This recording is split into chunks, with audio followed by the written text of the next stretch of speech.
Les soins d'urgence sur le terrain des sports, comment prendre en charge les victimes avant un quelconque transfert à l'hôpital. Le personnel du Cercle français de Kinshasa était en formation pendant 2 jours. Le vice-président de l'association des médecins urgentistes AMU, Dr Charles Kitenge, a indiqué que les risques sont partout, en sport aussi. Nous avons fait l'analyse tout à l'heure des risques. Les risques commencent par les risques de la route, les risques liés au sport, les risques liés au bâtiment. En regardant tous ces risques, on se dit qu'il faut qu'on ait la possibilité de pouvoir les contrer ou les réduire si un jour il y a un problème. Le secouriste, c'est quelqu'un qui travaille avec son cerveau et ses mains.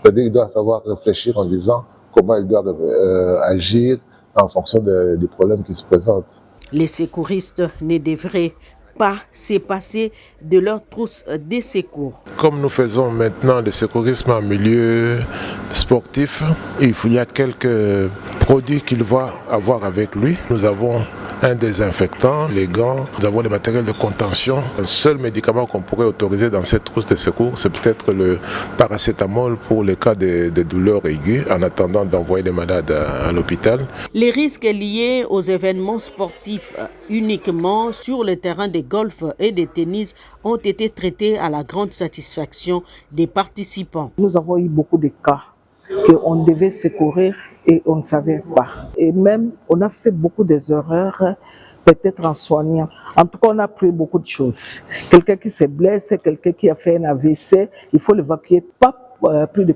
3 heures, sinon il va rester comme ça. Des gens qui meurent dans les accidents, par exemple, 35% sont morts par hémorragie, une cause où les secouristes peuvent intervenir. Il fallait donc capaciter ces derniers afin de réduire ces risques et sauver des vies.